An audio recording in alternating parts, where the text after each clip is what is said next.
This week's internet mystery is a bit of a strange one with several layers to it, some of which have been solved, but with others that still don't make any sense. We're going to need to break this one down into several parts, so let's head right on in. This week's mystery is about a words you shouldn't search for term, although in this case it's more of a name you shouldn't search for. That name is Kogusuri Tsuyoshi. As for why it's on the list of things you shouldn't search for, if you do, it brings up this image. Kogutsuri Tsuyoshi-san, Terebi Asahi desu yo.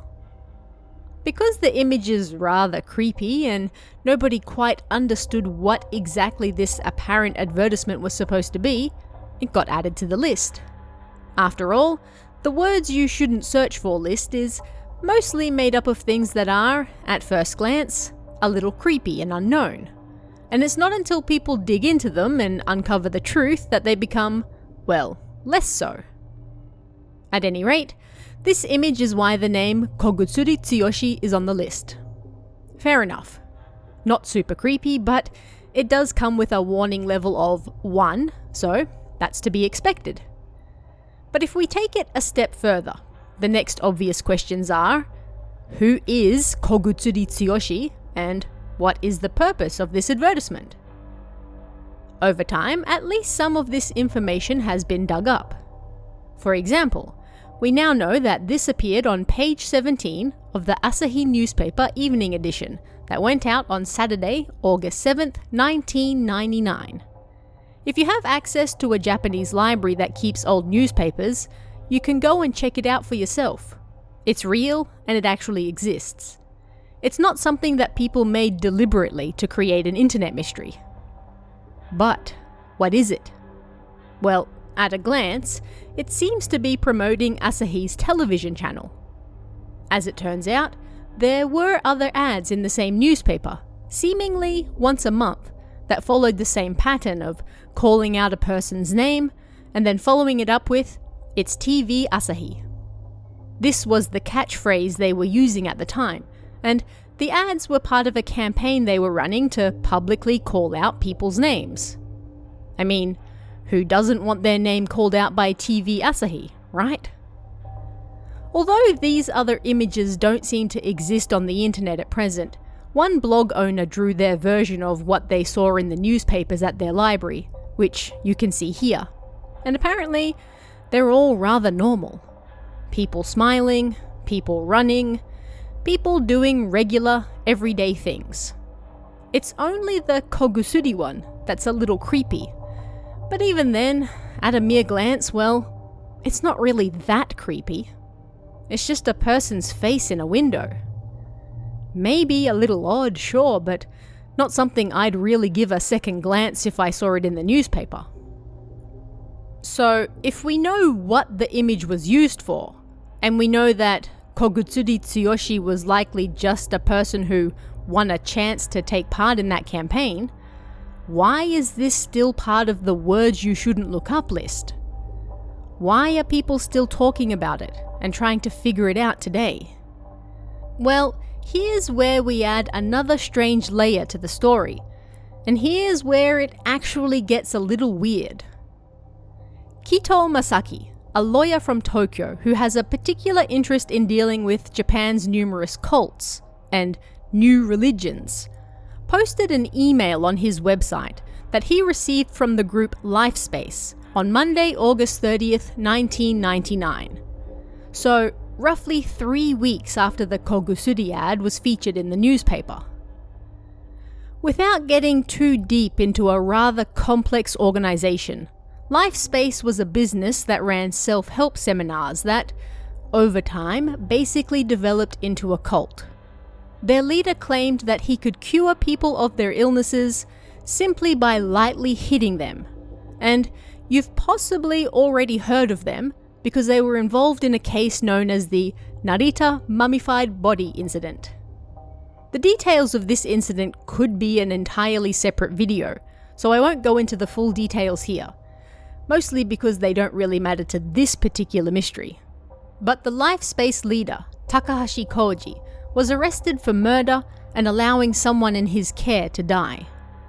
That person was a member of his cult, and even after he died, Takahashi and his followers kept the decaying body in a hotel room in Narita for several months, proclaiming that he was still alive and that Takahashi's powers would heal him.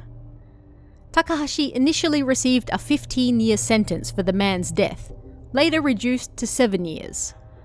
Once he was released, he returned to LifeSpace, and in 2009, they changed their name to Shakti Pat Guru Foundation, or SPGF for short.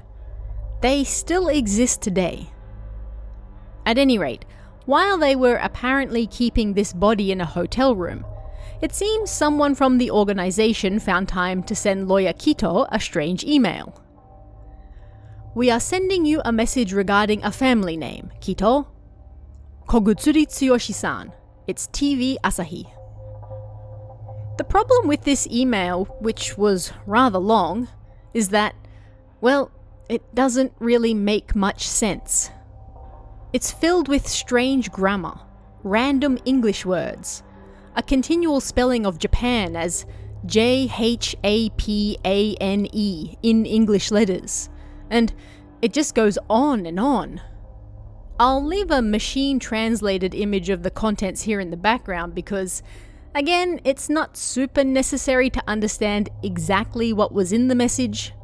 It's more the intent behind it, the strange phrasing, and also why on earth did they send it to Kito to begin with? In short, the email seems to be upset with the name Kogusuri being used in an advertisement because it has some dark, hidden, ancient meanings to it. They accuse Asahi of throwing money at Kogusuri to use him in their advertisement and ignoring the taboos surrounding the name. And they demand to know what he's going to do to protect Kogusuri from the discrimination he's now going to face. At one point, they mention the two most terrifying surnames in Japan are Kogusuri and, interestingly, Kito, although this particular one uses different kanji to the lawyer's name. He does, however, wonder at the end of the email if this is why they maybe sent this strange message to him in particular, but it ultimately remains unknown. They also mention that their guru is near the Narita airport, and we know that to be true because of the above-mentioned incident. At any rate, they attached the image of the Kogusuri ad to the email, and when Kito published this bizarre message on his website, that's when it started to pick up steam on the internet. Now, this wasn't the first message they had ever sent Kito. By this point, they had a long history with him, what with him being a lawyer who deals with cults and all. And his website has pretty extensively tracked all of his dealings and cases with them. In fact, he states this is the 21st harassing email he has received from them overall by that point, and they would continue after as well. On August 30th, I received the most confusing email to date. It came with an image attached, which you should also check out. It's hilarious. And I also received a registered letter today with the same contents as the email. The newspaper advertisement that they sent me the image of in the email was also in there.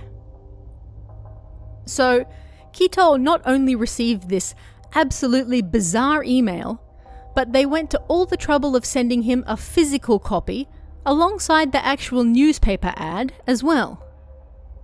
But that was that. The strange Kogusuri incident was never mentioned by LifeSpace again, although it appears they continued to send strange emails to Kito to talk about whatever bizarre issue they had with him at the time. And if his personal website is anything to go by, they contacted him about bizarre things almost constantly.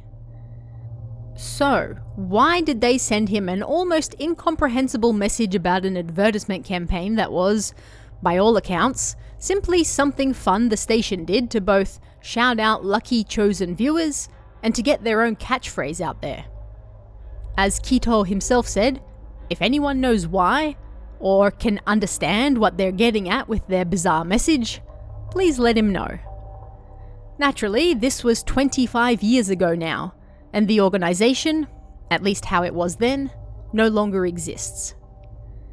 But considering the constant strange messages they sent him, it's probably safe to say it was just yet another topic someone from the organization picked because, according to them, Kogusuri and Kito were the two most terrifying names in Japan.